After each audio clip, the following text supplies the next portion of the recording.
I'm Ryan, And I'm Reed. and this is the Blickcast. Before we get into our show, I just want to apologize for my voice. I had a major tear in my vocal cords, and I'm slowly recovering from it. Alright, so anyways, on to the show. Today we're going to be talking about gaming, specifically the rivalry between PC and console gaming. We both have our own experiences. We're both gamers, and we've both been playing games since we were little kids. Yeah, and in fact, I can remember when I was really young. I'm going to bet that I was 3 years old. My dad had me playing X-Wing versus TIE Fighter for him with a joystick at the age of 3 while he would sit on the mic and act like he was doing it all against these people, even though I was just rolling over them. And I think after that, what really sparked my interest in gaming and gave me the enjoyment that I get from gaming now is the fact that I had the use of internet cafes at a really young age, and that whole LAN gaming experience really opens up the doors for people who enjoy gaming or get people into gaming. And I think my most memorable memories from that easily had to be getting into Quake tournaments with people who were 20, 30, 40 in these 20 man leagues and just playing for money with them. My dad would collect it and I would get some of it, but I would just play all night, hours on end, against all these people in Quake, Deathmatch, Cap the Flag, everything like that. Yeah, see, I wasn't pro gamer over here at the age of 3 years old, whooping everybody's ass. But It happens. I just kind of started on, I had my Super Nintendo and my N64 that I played with my dad, and eventually got into my own games, Battlefield 2 on the computer, and, kind of came up. Don't get me wrong, I played the N64, and I feel like that might have been a part of what I do now is playing games, but I think those experiences in general, my experience at such a young age playing such hefty multiplayer games, that it just gave me I don't know how to explain it, just gave me the inspiration to play the games I do now. I mean, I played fucking Mario Party, I played Super Smash Bros., I played Mario Kart. My dad would not let me not play that game with him when I was a kid. He would keep me up. I would wake up in the middle of the night as a baby. He would throw this Nintendo controller in my lap, and I just knew the analog sticks went somewhere. It controlled something, and you had to hold something down. That's just how I got into gaming. I was almost forced, if you must, but it's something I've become passionate about. I play everything for the most part. I just imagine a little you with this giant N64 controller as big as your head. Yeah. Sitting there trying to work this fucking controller. Yeah, dude, and there's actually a picture. I don't have it right now, but they didn't have the baby carriers that go across your body back then. Yeah. So he had his old raggedy blanket that he'd have strapped across his chest, and I'd be in it with a controller, and it would just be me and him against computers. Oh my god. Playing Mario Kart, or if he had a lot of friends over, it would be me versus all these adults, and I had no idea what I was doing, but I would win most of the times. It was That's ridiculous. So anyways, on PC versus consoles, there's a lot of pros and cons, obviously, for either side, but they're really, in my opinion, just very different kinds of systems. Yeah, everyone's going to have their own personal opinion on a system, which is better, what they prefer, and for me right now, I'll say it, I am a huge MMORPG player. I used to play World of Warcraft. I still play 1999 EverQuest. Mind you, it's not the actual servers anymore. I play private servers, and those are created around current-based content that people want to see and just for fun. But I still play that, and that came out in 1999. And I played that when it first, well, not when it first came out. I was too young for MMORPGs. Played that at 2001 until this date still. Yeah, I never really got into the whole MMORPG. I played a few of them. I remember Ultima Online. I don't know if you remember that game or not. Yeah, I never got into it because I was around when that came out. EverQuest was still the big thing. Yeah. And because I was paying subscriptions, yeah, I never wanted to leave it. Yeah, that was probably my first MMORPG, but I never really got into them like you did. I mean, it's just, I think that's another thing that people are just either into or they're not. People will like their shooters, people will like their role-playing, people are going to like all these different things. I mean, yeah, gaming is just such a personalized experience, really. It is, and what I hate, and I don't hate it, but I do, is when they try to push these MMOs onto consoles when all the creative pieces that you need are on a computer, and then you're limited to your controller to do all these abilities or movements or functions. And I feel like I don't see people understanding that doesn't work. I mean, it's just, that's kind of a limitation, I guess, of the consoles, is that you only have so many buttons. On a PC, you have the entire keyboard to set up however you want. And in nearly every PC game, you can pretty much completely customize the controls. Yeah, and I'm being, of course, this is a biased opinion, I guess, but for the most part, you don't see MMO-based games that started on a PC do well on a console. Definitely if it's, RPG games do fine on a console if they're not massively multiplayered. If they're just like single storyline like Final Fantasy, great example of something on consoles that I play all day. If they tried to make that a multiplayer situation with a ton of people, that wouldn't work on the console, and I just don't see it unless they kept like their attack, all their stuff in like a single selection where you didn't have much options. I mean, but really you don't see a lot of MMORPGs on consoles, honestly. Like, they don't really transition. No, they don't. And they, in fact, they tried it with Diablo 3, and while it's still pretty early to tell, when you get something on the PC, it usually is supposed to be on the PC, and if it doesn't come out for consoles during that time frame, or if it doesn't all just do one release at a time, it probably wasn't meant for any console to begin with. And I think how they did Diablo 3, they put it on the consoles, it only sold 2 million copies, and it's still too early to say, because it only came out in September of 2013, where the original game came out in 2012, but it's a game that's already been played massively by people on their computer. They're not going to go out and buy it for the console now if they already haven't. I mean, yeah, and Diablo, I think, is a great example of that because it's such a well-known franchise. Like, Diablo 2 is one of the best games ever, and people constantly put it at the top of lists of great MMORPGs. And Diablo 3 came out, and it did really well on the PC. It sold, like 12 million copies? Yeah, it sold 12 million copies to this date on the PC. And, yeah, it came out, and on the consoles, like Ryan said, and sold, 2 million? It was sold 2 million as of September 2013, which it's a small time frame, but like I said, if you already have it on the PC, the people who are going to want it for the console already have it. There's going to be no big rush to get it for the PC unless Reaper of Souls for the new consoles is something amazing that they can make work. I haven't really heard a whole lot about that game, so... I haven't... Well, it's the Reapers of Souls, the expansion pack for D3. Oh, okay. And there still wasn't a whole lot of things on it, but I feel like with the new consoles, how you can speak commands, how you can interact with commands, I feel like if with the expansion pack they interact something like that... It just leaves a lot more customization, ability to do all these different things like you can do on the computer. Yeah, and I can't project sales, I can't project how things are going to work out. Well, yeah. But I can say if they do offer that, it's going to be awkward for people, but people might try it out because it's something new. Can you imagine if you were playing D3 for your PC, and instead of clicking or hitting 1, 2, or 3, you could just say 3, and it just does it for you? I mean, yeah, that would be kind of crazy. I feel like that would probably be a transition period where people are kind of tentative about it, trying it out, because it's just such a new thing. Like, even in the past with, the Xbox Kinect, you could do things like that, but it wasn't really utilized. Well, yeah, you could do things like that, and you had to scream at the Kinect for it to do something if it was a simple Netflix option, because games didn't really integrate unless it was a Kinect-specific game. But our friend Chris, he got the Xbox One, and he has Rise, and while it's not the best, acclaimed game out there, they do start using, motions and words at the Kinect, and it picks up, and it's supposed to affect the gameplay. And I myself have played it a little bit, not much to that point, but it is something we're seeing now, and I think it's something that's going to be input in future games if it works out right, and that will change. And I think that all depends on how the actual developers of the game do it too. I mean, yeah, the Reapers of Souls, if they're working on it specifically for the new consoles, which I heard they were, yeah, I feel like those are going to be huge inputs into the game, expressing the features of the console. Yeah, and I think if it does go that way, and I'm just projecting like I said, but if it does happen, I think that'll change a lot of how MMORPGs hit the consoles if they do after D3, or if D3 is the only new age one to hit it. Yeah, I mean, we'll just have to wait and see. But, I mean, I feel like...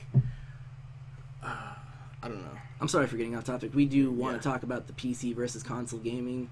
idea and not just specifically console versus D3 versus PC. Yeah, it's just It's a good example. It was an example I wanted to use to express my opinion on why I personally am so attached to PC, but I'm still going to play a PC or a console at the end of the day. Well, at the end of the day, if you're actually a gamer, most of the time you're going to have at least one console as well as a computer, and you're probably going to play games on both. Yeah, I'm not saying a gamer has to have all the new games, all the new consoles, but if they at least have one new console and the PC that's not even recently built with new specs, if it still plays the old games and you just have a console to play the new games while you wait, that's fine. There's no reason one can be better unless we're looking at specific aspects, which we're going to get into, and not just the broad spectrum of what a console and a PC is. Well, and I think you brought up a really good point on that to go ahead and get into this topic, is that, yeah, keeping up a PC to high-end specs, the updates on hardware for computers happen so often. It's so expensive to keep completely up to date on your computers. Oh yeah, and it is expensive. I'm going to say that right now. If you want an expensive computer, or if you don't want a computer to play the games that a console at this stage right now with the new consoles to play, you probably will need at least some more spec upgrades, maybe a processor, maybe just a little better video card, maybe even more RAM if you don't have 32 already. There's a whole spectrum you can view in your PC, and you can customize it and change. It does take money. I'm not saying, it doesn't take money. If you have the money, great. If not, you can work on it. And yes, I'm the douchebag that has an Alienware laptop, but when you're traveling places and you still want a game, this was just the best price with everything inside of it, besides a few tweaks I made myself, that offer a gaming experience on the road. But I mean, that's something great about consoles, I think, is that you can buy a PS3 launch day when it comes out, and up until, if you still have that PS3 and it still works, right now you can buy any PS3 game that's brand new and still play it on the PS3. You don't have to worry about it not working and not being compatible with your hardware.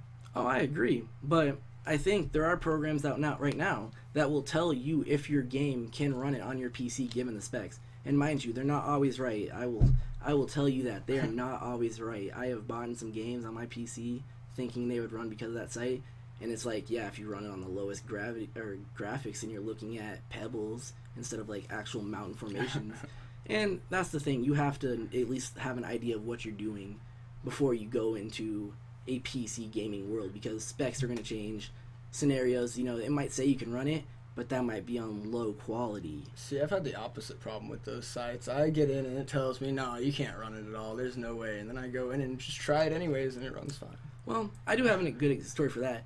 My computer, before I had this laptop, I had a desktop, and I had only built it for EverQuest because that's all I really played. I played a few online games that were free or MOBAs or something, but they ran just fine. D3 came out, I had to have it. I remembered how much I loved D2. It said, can't run on my computer. I'm like, you know what? Doesn't run, I'll buy the game and I'll just upgrade what I need to make it run. Install it on my computer. It runs, but only if you like 15 to 30 second delays on the screen. And that was just unbearable. That's unplayable at that point, especially in a game like that. Yeah, and it wasn't even my processor. It was just my video card, because it didn't need to be top of the line to play the games I like to play. But you'll find, your PC is customizable to be what you want to play on it. It doesn't have to be for any specific top-tiered game. Oh, yeah, absolutely. And, you can always go on the PC, you can always go into the settings and put all of the video quality, all of the shaders and stuff to low settings to make it run smoother, run on, not as top-of-the-line machines. But on the other hand, you don't really have to worry about that with consoles. You don't. Consoles are pretty much, you buy it, they might release an updated form that allow more storage space and have some little bit better specs, if any. I mean, yeah, noticeable. The 360 and the Elite that came out. Yeah, I remember that because I got the 360 Halo Elite Xbox when it was limited edition. It was you would believe it if you know what I'm talking about. $500 for an Xbox 360 that was just Halo 3 limited edition at that time. Mind you, that was 6 years ago, I think. When I moved here, I first got that for my Christmas.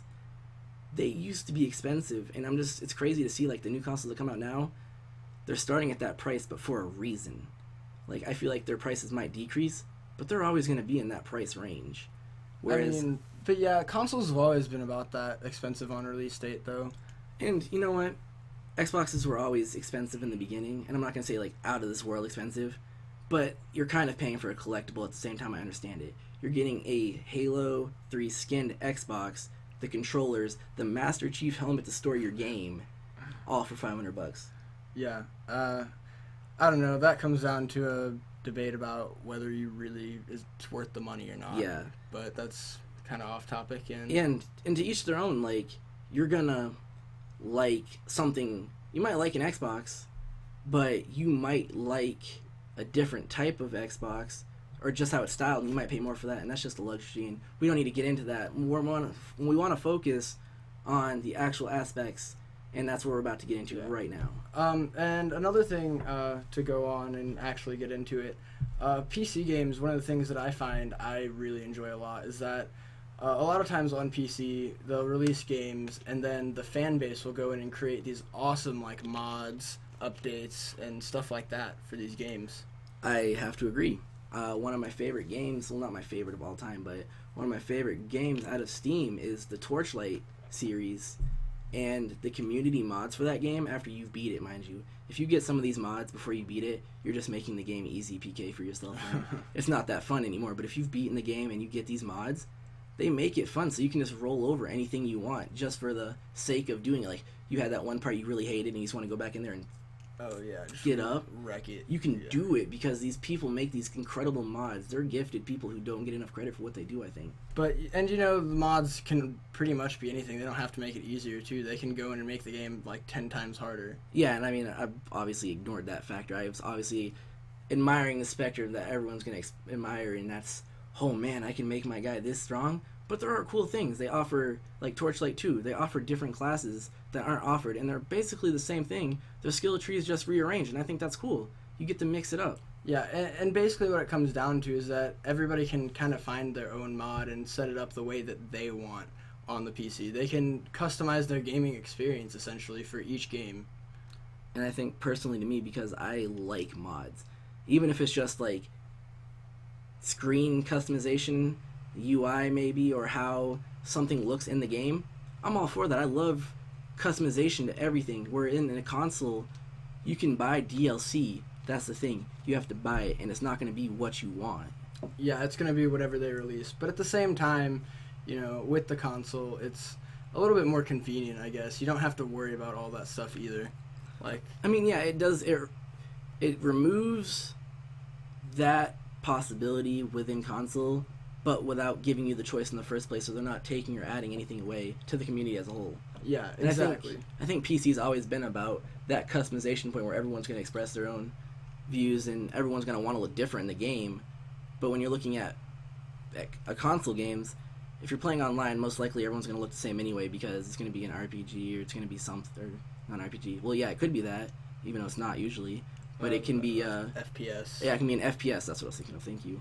But FPS, you know, you're not trying to look that specific, and they give you some customization now by unlocking certain things, like in Ghost and not Black Ops 4, Battlefield 4, for example, that just came out. They're offering more creation to your guy, and fucking Ghost, they released a female. You wouldn't think that was something, but they give you the option now, and I think that's leaning more PC-like without being a PC in general. I mean, yeah, I think it is, but at the same time, it's not the same because everybody with the console games like that, you were talking about Ghost and Battlefield 4, everyone gets the same set number of options, whereas on PC, you know, you can install 800 mods, you know, that are all completely different and completely change the game. Oh, don't get me wrong. I'm not trying to say I praise the console customization over PC, because PC is always going to be widely more advanced. But they do give you the option, even if it's not your own. They still add, like, things you have to do. Yeah. And that can be shown as, like, a badge, pretty much, of what you've done to get that. And I think Absolutely. that's cool, instead of just handing it to you. Like, hey, you need 500 kills with X thing on a weapon or a certain attachment or perk. Yeah. And you can have this, and it'll show on your person. And people will be, oh, wow, that person actually went through all that for that. I think that's a neat concept. Yeah, it is, and it's something that I feel like it's kind of I don't know what I'm looking for here. I've lost the words. Yeah, I know you're not. It's more It's- like an achievement without getting an achievement. Yeah, exactly. There we go. It's like instead of giving you just this little title achievement and some gamer points on your profile, it lets you unlock something that you can physically have and use and show off to people. Yeah, and I agree in its own sense that it's a cool idea. I'm not going to knock it. And it's cool that instead of just giving you these gamer points for no reason, they let you work towards something. And it's really just a show-off status for fun in the game. It doesn't affect the game, doesn't change it. It's just like, hey, you know, I did this and now I get to wear this cool ghost mask in the game, even though I think that's like the pre-order and I didn't get it. I was really upset. I see people with that still. I'm like, I pre-ordered the game when it was announced and paid the full price. And you didn't get your mask. I didn't get my mask. But I did, however, work really hard to get the like full-on mask that looked like it, except it was like metal plated. Oh, I worked so hard for that. And now I get to run around with that instead. Oh, okay. But Well, it's that's really what's just, it's an EP thing, is what you could bring that down to. up. Yeah. It's customization with EP. Whereas PC, it's customization with, this is just who I am. I mean, yeah, and I think it kind of comes down to that PC gaming in general. There's a lot more customization, but it's also generally more expensive and a lot more in-depth. It requires a lot more knowledge, whereas anybody can go on the console and start playing any game. I do agree. And one thing I will say back on that whole topic before we get off of that, some of those things to unlock, they might be EPing, but the people who have the patience to unlock those are way above me. Like 200 kills with a Kimbo 44 Magnums with ACOG scopes on it. Why? I've done it. The patience was unreal. I lost a lot of KDR points because you can't imagine how hard it is to hit people.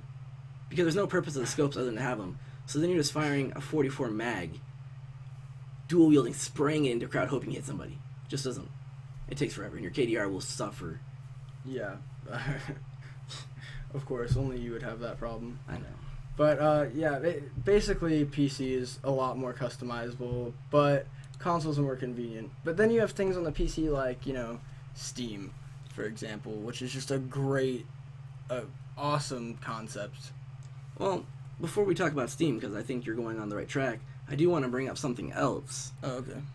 Split screening on a console. Oh. People love Alright. it, people hate it. I, however, am the person who hates it. Because when you're playing an FPS, for example, and you can play dual split screens for different purposes, and I'm fine with it sometimes. But imagine you need the screen to see everybody, but then when you're split screening, you only have half that visibility, and no matter where you turn, there's somebody you should have been able to see, but you can't because of the other person. And then you just get wrecked, and you just know if someone's far away and you could usually see them, now you can't because your screen's so shrunk. You'd have to look into it, and then it's too late. You're dead. Yeah, but I mean, that's a very personal preference, I think, and that comes down to a lot of different random ideologies that don't even make sense. I mean, it doesn't make sense, and like I said, this is my opinion. Like, people are gonna say I'm probably stupid for that, but seeing is the key when you're playing FPS. If you don't see somebody on that hill when you normally could have without split screen, they see you because they're probably not using split screen. They have you right in the range of their scope, and before you can even draw, you're dead because I saw them too late. I mean, that's true and all, but at least you have the option on console. Like, if you and your buddy are just chilling, don't have anything to do, want to play, say, Call of Duty, you can just load it up on the PlayStation or Xbox, run up split screen, play online for a while. On the PC, you know, you're screwed. If you have one computer, you're not going to be able to, you can't. Like, it's not even an option to split that and have both people play at once. It's not, and if you're patient or you're used to traveling with a lot of equipment like me, you can just bring your Xbox over with another TV and play that way, which we did all the time. That's true. We did used to drag all kinds of crazy crap over to people's houses. And while, you know, the PC doesn't offer it, there are still ways around it, even if it's not offered. If I want to play an online game with somebody and be in their presence still, I could LAN it. I could just go to their house with my laptop that I now have conveniently and still play the same game instead of hauling my desktop, which I did for years. And this is why I have this. I mean, yeah, there are options for if you want to play with somebody. It's just not, it's not as convenient, I guess, as just loading up the game and having just, two players, split screen. Yeah, I mean, a lot of things are inconvenient, though. I'm sure there are tons of things inconvenient about consoles that are the same inconvenient with PCs, like Netflix I can just turn on here on a web browser, fine. I want to watch Netflix on the Xbox, update. That's And those true. are just small things. Like, everything's going to have an inconvenience. It's just, does it inconvenience you enough to prefer something else? And I think that's what it comes down to. Yeah, how much those little inconveniences actually bother you. Yeah. And that comes down to your personal preference. Because really what PC gaming and console gaming comes down to is your customization abilities. Say you had a Razer mouse and you had all these buttons, that's customization. Xbox, you're limited. Hold on. Yeah. And then it doesn't come down to the specs of your computer at the end of the day. Because if they're good enough, they're going to play what you want it to play. A console is going to come prepackaged. So if you don't want to upgrade your computer, you can play it on that. And you'll probably spend what you would spend on that console plus the game would probably be the same price you would pay to put that piece into your computer. That's always something to think about. Not saying don't own a console, because trust me, I own consoles. I love both of them. PC's preferred, obviously, but consoles, they're still games.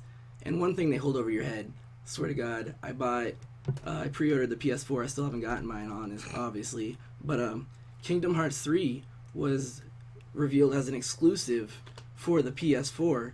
Come to find out, that's no longer an exclusive. They held that over my head so I'd buy it probably, because I love the Kingdom Hearts franchise, and then it's not exclusive anymore. And I think exclusive games are what are making consoles, and even those are disappearing nowadays. I mean, yeah, I feel like with exclusives, most of the time they start out as exclusives for, this console or that console, and then eventually they just don't need it to be exclusive anymore. It doesn't serve them any purpose, so they just expand it out. I do agree, and one thing that made my childhood even better was Halo. It used to be on the Xbox. Mm-hmm. There was a PC version. Yeah. There are only a few. I don't think newer Halo games make it to PC anymore still.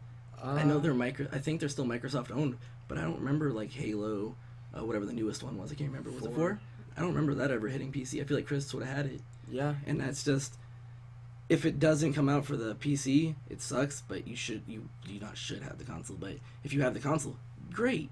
And that's how I feel. If I have it and something exclusive comes out, I can play it on that. And that's the only downfall with PC versus console to me is exclusives. They hold over your head to get the console. Yeah, but most of the time, in most cases, wait long enough and they'll make a boot over to PC. I don't even know still to this date if Kingdom Hearts is going to come out for the PC. And I feel like that's a game I don't think I could play on a PC because it's controller. And I will say this too.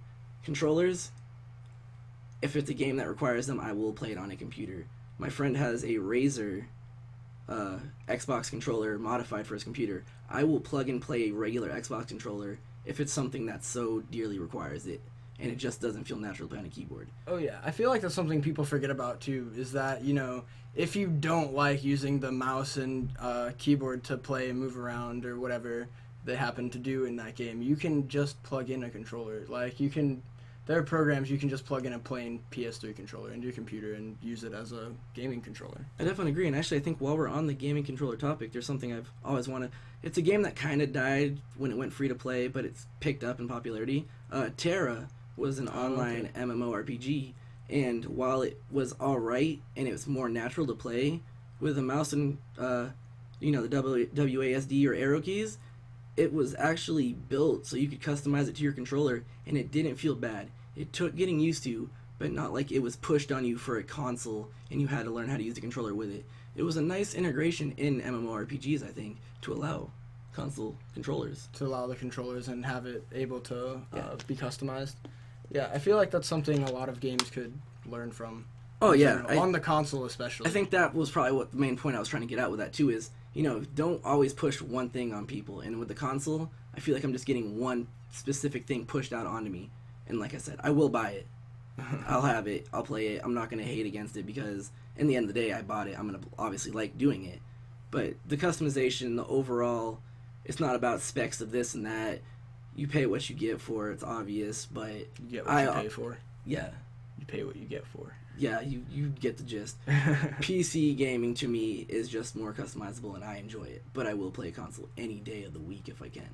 Yeah, I don't know. I'm kind of on the opposite boat. I don't know. I feel more comfortable on console gaming, but if there's a game that I want and I can find it on the computer easier, or it feels more comfortable on the computer, absolutely I'll play it for PC.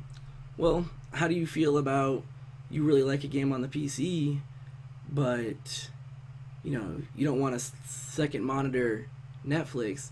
And this is where I think console really plays for me. I watch Netflix religiously, even as background noise. Oh yeah, And he does too. He uses my Netflix. absolutely. When we play games on our PC, if we're not on the console, it makes a great like hub for these like streaming programs. But vice versa, if I'm playing on the console, like the release of Battlefield 4, Call of Duty, all of them, I just put on Netflix on my computer, and guess what? Problem solved. There's that kind of transitionability that makes both of them just have their own greatness. I mean, yeah, they both. I feel like they both go together very well, and they're both extremely comparable. Because honestly, like most things that a console a console can do, a computer can do. Maybe not so much vice versa. Well, anything a PC can do, a console can't necessarily do better, and vice versa. Like a console can't necessarily be better than the PC unless they're punching out that second tier line, which they usually do like what, a few years. It was with the Xbox like 2-3 years. Yeah, it was a while with the Xbox. But they will push out these like different changes just to up it a little bit. But then at the end of the day, if someone's spending a lot of money on their computer and they have that money, their performance is obviously going to be better than the person who paid just a set amount on their console. And that's just how it works. I mean, that's a lot with the industry too. Like, they'll release a lot of new hardware for computers all the time. Every month you'll see that, oh, well, you have the newest thing, now it's out of date, there's something better out. And you can't really just replace that with consoles. And it wouldn't make sense for the companies to they would be wasting so much money pushing out all these updated consoles. And I do agree on that part. Like, yeah, they would be losing a lot of money to just keep pushing consoles like fucking Apple does. They push products and make you upgrade, and not even make you. People just do it because there's something with Apple fastenization that they just have to have the newest thing, and I don't always agree. If the item does what it's supposed to do for a good amount of time, and I can still do what I would be able to do with the previous thing, yeah, I'm not gonna. There's no reason to upgrade at that point. Just because a new Video Crime came out and it's like the new top of the line, which they probably had this thing for probably a year, and they're just pushing it to push it. If my computer can still play current gen games, I'm not gonna care. If I'm trying to play a game on the PC, but it doesn't work because I need to upgrade, but I already have the console, I'm just gonna play it on the console. There's so many benefits to both, and at the end of the day, you decide which is better for you. But I think they're both have their great benefits. I think honestly, you really should probably have both. Like, obviously money's a thing and some people can't afford both. Yeah, and I understand if you don't have the money, like, then yes, you're gonna have to unfortunately pick the console route or the PC route depending on what money you put into this. But a generic line computer, which is maybe like $200-300 more than a console, will do most gen stuff from the previous gen, and sometimes when gen switch over, there's a transitional period where some of the new games still aren't going to be built on that engine that will run on your, like, it's not old, but it's not up to date. Not everything has to be up to date if it works. Yeah, and honestly, I'd say if money is a problem and you can't afford both, probably go the PC route, because everybody in this day and age, everybody needs a computer for at least access to like email and stuff like that. And two, you can just do so much more with it. There's so many more options for PC gaming than there are for console gaming. Yeah, and I think this is where Steam will enter perfectly. I think Steam is a good example of what you can do with your computer. For some summer sales will wreck your bank account, but they offer so many games that aren't rough on your processor and video. They're just fun games that you can play for no real reason other than entertainment purpose, and they don't stress your computer. Oh yeah, absolutely. And I think that brings up another good topic to talk about, to discuss, and that's like digital games versus physical actual copies. And this is where I'm split, because when I'm putting digital and physical in my mind, I am just using the scenario of PC versus console, which is best for which system, if we're going to be talking about that. I mean, yeah, that's the thing. It's like you can get digital games on both consoles and PC, and you can get physical copies on both console and PC, but I feel as if they fit better. Personally, I think digital games fit really well with PC, and physical copies fit really well with consoles. And I agree. That's exactly where I stand on the point, too. Like, if there's a library that's going to keep these games for you and let you download them forever and ever and ever, that's okay, because if my computer freaks out, I upgrade, I need to wipe it for any reason, I can open my Steam and all my games are there. In which I will point out a really unfortunate thing about Steam that happened to me though. If it's been an old account and you've had it for so many years and it was just a password you made when you were young and stupid and you don't remember it, you lose all those games. I had over 100 and something games I bought in one day from a summer sale, and they were all gone in the future. I don't remember, this might be like 2 years ago. They're all gone now because I can't remember that Steam password and there's no way to figure it out. Yeah, and that's, I mean, there's nothing that anybody can do about that. That's just Me being young and stupid, making a stupid password that it just works, and it'll automatically sign me in. But then when that time comes to ask for a password, I'm like, oh wait, I was stupid. Mm-hmm. And now I have an Excel sheet of everything logged. I keep notebooks. It's just good to have backups of your information. Yeah, but I mean, and I guess one of the reasons I think that Steam and digital games work really well on PC is the fact that you can just download it as many times as you want. I know on PlayStation, PlayStation Network and PlayStation Store, when you buy a game on the console and for digital download, you can only download it so many times on so many consoles. Yeah, I know you told me that, and I don't usually use the PS3 as much. I'm more of an Xbox person in general, and I haven't run into that, but I do know I don't buy games digitally for the Xbox naturally anyway, but I do have some indie games, and I've already installed a few of them a few times, so I don't want to meet that day where I get a new hard drive or a new console, and it's like, you can't install this indie game. Like, what do you mean I can't install this indie game? I paid for it. Yeah, I've actually had that happen to my dad with his PlayStation. He bought a game for his PlayStation, and he installed it on his, and he installed it on, there are two PlayStations in his house. He installed it on both of them, and I installed it on mine. Well, it got deleted on one of those, and so he couldn't download it again, and he just couldn't play that game anymore on his personal console because he had downloaded it too many times. And here's what I'm going to say on that. With digital games for the consoles, everyone's going to exploit it, but here's the news no one really thinks about. Not everyone is giving everyone their gamer tags just so they can download these games as much as they want. It's usually between like 2 or 3 friends who might get this game, and it's an indie game. Like, they'll probably, if they don't buy it and they just download it for me, they're going to tell other people they're probably going to buy it. It's an indie game, and I support indie artists, and I've bought in tons of indie games because if you're going to buy from Xbox like Marketplace, those are the games to get.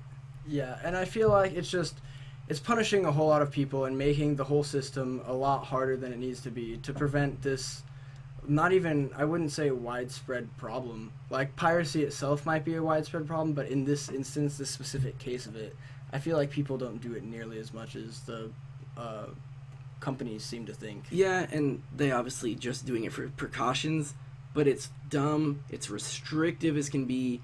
While I understand it, for consoles, it doesn't make sense. Piracy in itself is a whole nother issue. This is piracy in like the smallest form. You can't just put this up and have people download it. You have to trust them with your gamer tag, and I feel like that's just not as well spread. Yeah, and I agree, because you have to have some pretty solid trust in the person to just give them all of your account information. Yeah, like, I'm good friends with everyone that has my Netflix account. I still will not give them my password, and that's just because it's not really mine. It's on my mom's credit card. You know, she deals with that because she uses it too, so if I don't have to deal with it, she should have the say, and I don't want to give out her password that she made, because then these people could, while they're not going to hurt me, I just feel better if I'm doing it. So that's, gamer tag's a huge trust thing to just give to somebody. Oh yeah, absolutely. And I feel like another problem with digital gaming on consoles, rather, not computers, is the space. Like, with consoles, you only get however much space you pay for with that console most of the time. And I think most consoles that come out right now for the previous gen, not Xbox One, not the PS4, they're like a 250, what is it? Gig? Yeah, gig drive. And, I mean, that's awesome and all. That sounds like a whole lot of space, but when you're downloading games that are 10, 20, 30 gigs a piece, you'd get that on like a Windows 98 machine that was built. It's nothing, it's impressive in console terms because they're so packed down, but when you think digital-wise, these games are huge. Like Battlefield, for example, took me a little over like 3 hours to download the game because there's so many updates they pre-pack into it, it's like 50 or 60 gigs of data. Well, that's another thing is that it takes so much time to download these full games on consoles. Oh yeah, even the top line internet, like using Google Fiber, which I don't use, but I've had people test it. It still takes so much time if it's a large game to download. Oh yeah, absolutely. And you run into the problem with some internet service providers have like certain amounts of data you can use. I was gonna bring that up. Yeah. Yeah, they like for instance, say you have 100 gigs or whatever of data you can use. Well, you just download 2 games. There's 40 of it. That's almost half of your data gone for the month. Yeah, that will really. With most plans now, that's not a big deal. But for some who don't have like a really big data plan for their internet, or if they don't have a cap either, which is possible now apparently for your like actual internet, then yeah, go ahead, I guess, if you like waiting a long time. But me personally, when I get that game and I'm like at a midnight release, as soon as I get home, I want to crack that open. And now, what pissed me off, Ghost had a download disc, which is becoming a thing now. It came with Grand Theft Auto 5 too, where you have to download the game because it's so, I don't even want to say An it's big. install? Yeah, it's the install disc. I'm like, I'm installing it to disc, but I still have to use the play disc, but you're still eating my time because when I put the play disc in, I still have to update for multiplayer use. It's the whole thing, and I think what they're doing with the install discs aren't necessarily reasonable to ask unless it's a big game like Grand Theft Auto Online, massive, and that's going to, it doesn't come off the disc, mind you, but it's a massive game all in itself to think about. But then you think about the game, there's so much open world content to explore that I understand having to like have at least some of it installed on the machine to even run it. Yeah, but I think the 360 had a really good system for that, where you could choose to install these games onto your hard drive so that they boot up quicker and load quicker, but you could also just not. Yeah, well, yeah, you could just not, but here's what I found out. When I first wrecked my Black Ops 2 disc back in the day, and I had a circle in it because my Xbox fell over, which I never keep it standing up unless it's so secure it can't even be moved. But no, I knocked it over accidentally because of cord, and it just made a huge circle around the disc, and I went and got it buffered, and like, hey, we can only do this one time. Install it to your Xbox or hard drive and wherever, you'll be fine. Did that. Thought, okay, cool, I'll just put it back in the game case. I'll keep it there safe forever in case I need it. No, you need your disc still to play if it's even installed on your console from the disc. Which, why? I mean, I understand if you don't want to give it to people to install, that's a kind of a stopper. But if you have it installed, it's the only time it's been installed. Like, even limit that to one time. I don't want to have to use the game CD. Yeah, if you're going to make me spend, an hour and a half installing this game onto my hard drive, onto my console, I don't want to have to also fuck with, getting the disc out and changing it. Yeah, I agree. Like, digital downloading, those restrictions I think right now are just precautionary, and I don't like them. I understand them. They're just not reasonable in this day and age. It's a small part of the problem, not the big picture. Yeah, I feel like they're trying to fight a big problem, but they're going after the wrong places. Yeah, they're doing it in the wrong way. And I think if they want to stop it, which they already do, but I think they should at least expand. If I'm going to install my game to the hard drive, please don't make me use my disc. Make it a one-time download from the disc and you're done. And then you have to share it to anybody else to use, but I don't like discs being in the console usually because some things do happen. Earthquake, it hasn't happened here in years, but if it did, scratching the CD, I can't use it anymore. What do I do? Buy another one? No. Yeah, that's ridiculous. But, at the same time, at least with physical games, you can still, bring it over. Say I want to play a game at my friend's house, I can just bring the physical copy over there and play it. Yeah, I don't have to go over there and download it. We do that all the time with Naruto. Oh, yeah, absolutely. We bring in this copy of Naruto. I don't know what the actual game's called. I think it's the Ultimate Storm 3 one, isn't it? Yeah, Ultimate Ninja Storm 3 or something like that for the 360. Whatever the newest one is. Over to our friend's house all the time to play. Yeah.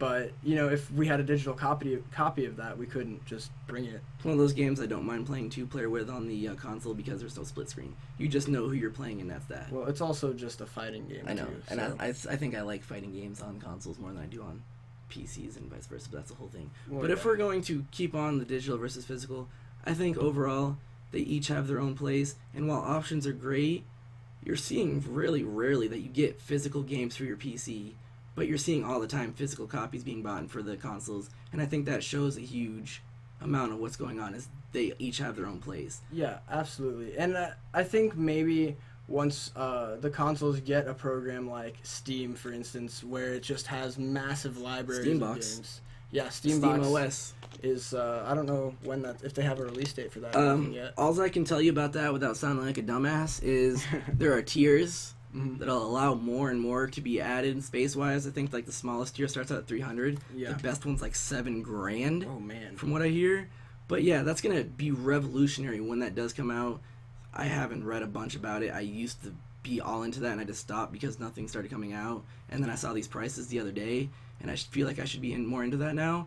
But that's going to be a revolutionary game changer, and I can't wait for that to come out. Even if I have to only afford the $300 one, I'm still going to want to see what it's all about. Oh, yeah, absolutely. I think Steam in general is a great program and a great example of how digital gaming can be done right.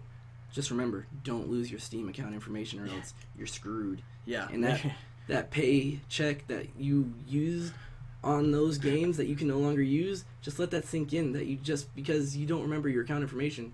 That's why you can't play all those games. Well, most of us won't have that problem because we don't blow entire paychecks on Steam sales. That's not true. A lot of people do that. My problem was making that Steam account when I was really young. Yeah, fair enough. I think that's the whole thing. But I mean, I've run into that problem too. I had a Steam account when I was younger, and I don't have any idea what the... Well, and here's the funny thing. Is. It's like the first email I ever made, which I thought, no problem. Come to find out, I had changed that password a long time ago for that email too, because it asked me to. So couldn't even get into the email because it was a password I didn't know, and it was nothing I would use nowadays. Like I have specific passwords I use now. Yeah. Like every game's gonna have a specific password.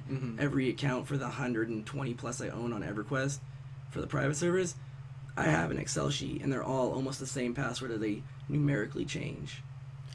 Yeah.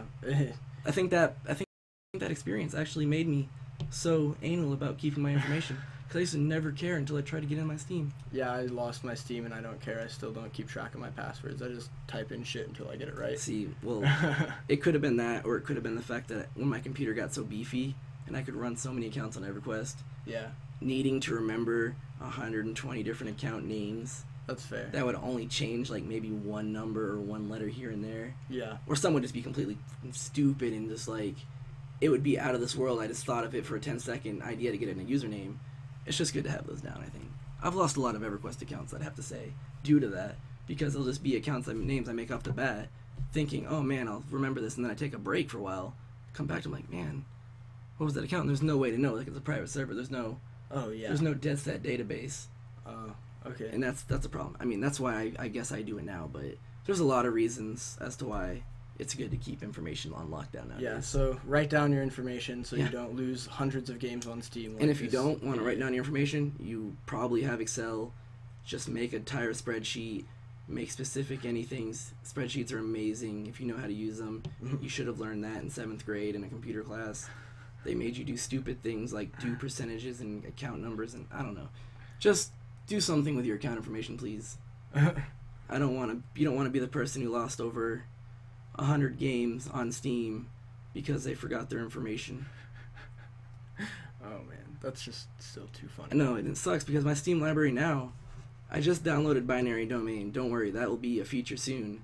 But I think in my library, like I have 18 games right now, and I think half of them are just Black Ops 2 expansion or like branches, like the multiplayer and zombies. Those all count as a different game.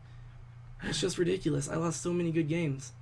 Yeah, so you learn lessons. Moral of the story: write down your account information. Off topic, but moral of the story: write down your fucking information. All right. So, anyways, I guess that's about the end of the show today. To wrap up here. Yeah, I mean we've been at this a while. I'm sure they're tired of hearing us fucking talk apples and oranges and peaches and balloons. To summarize, PC versus console gaming—they're just two completely different things. It's a super personal preference. Yeah, I mean, PC is all about customization.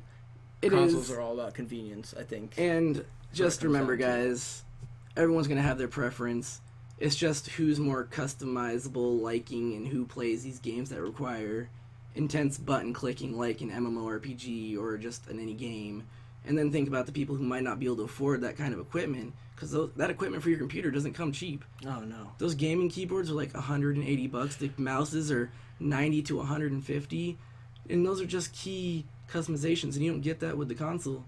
But if you don't have the money to do that with your computer, I would suggest maybe buying a cheap computer that can just do things like Facebook, Tumblr, Twitter, whatever you do. Cheap like an Alienware. Cheap like an Alienware. Yeah, they're fucking cheap, right? But just get a cheap laptop for your everyday use. School, that's cool. Buy a console if you can't afford a gaming computer, or if it's just not what you want.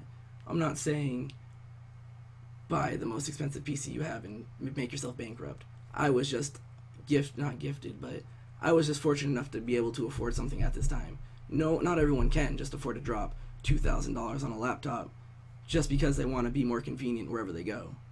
Oh, absolutely. So, I mean, it comes down to what you want for you. What's best for you at that time. Yeah, and just, here's the thing I'm struggling with right now. I want to stream, but because my processor isn't big enough for my laptop, that'd require overriding and upgrading a desktop. Well, I for the half of the price I paid for this, mind you, I don't have that, would cost to make a machine with a bigger processor than this one and make it run 10 times better. Laptops, unless you're just a huge mobile person in general, they're not the best way to go, but they work and they do what I need, and that's the thing. It does what I need it to do. Yeah. Yeah. Basically, get what you need, get what you want, and what will suit your needs the best. Absolutely, and I agree 100%. And the same goes with digital versus physical. Yeah, absolutely. Like, if you find that you always lose or scratch hard copies of games, get digital copies. You don't have to worry about that. But if you find that you forget your account information a ton, don't buy a bunch of digital games. Yeah, and like I said, I'm a physical person for the consoles, but if there are arcade games or indie games, like, they have the Mega Man series out on Xbox Marketplace, and I bought every one of them, you best believe, because what's more convenient? Buying these games and having them digitally on your console, or finding an emulator, which might be a virus, and then having to configure it to your computer or have that actual system itself. It all boils down to convenience, and hands down, maybe more money, console will win arcade and indie games for digital. For digital, because you can't get Mega Man physical on an Xbox. That's Those true. games came out when freaking Nintendo Game Boys were the thing. Like, I would still play one of those, but... Yeah, don't knock Game Boys. I'm not going to knock Game Boys. I love Nintendo in general, but who do you see walking around with a Nintendo Game Boy now? It's just a convenient thing. And if you found one, it'd be in rough condition, most likely. Well, and that's because nowadays people can just buy emulators on their phones and... And yeah, I do have an emulator on my phone because I want to play Doom in class, I will admit. It's fun, but it still doesn't make the real experience. Yeah, it's not the same. It doesn't have the nostalgia. And not the nostalgia, and it just, if you're playing it on your phone, or if you're playing it, well, basically in the emulator sense on your phone, it's just not like holding a controller and reliving the experience on a TV screen. That's 10 times bigger what it was as a kid, just to use more imagination. Yeah. It just allows more, and I think that's how we're going to end this podcast today, and let us know what you guys think about what we talked about today. If there's anything you want to hear relating to the gaming, movie, music sphere. And the question of the day I have for you guys is, PC versus console gaming, which do you prefer? Digital versus physical? Same thing. Do you think they belong in separate universes with like a PC and a console? Or do you think it doesn't matter? It depends on the scenario. Yeah, just let us know what you think. Let us know what you think. We'll leave our Twitter handles in the comments. We will have our email, our Gmail. We'll have our Gmail in the comments. We'll have our Twitter handles. You can personally get a hold of us. Just let us know. You'll probably be featured in the show. Yeah, so... this is Blickcast, and thank you for watching. Yep.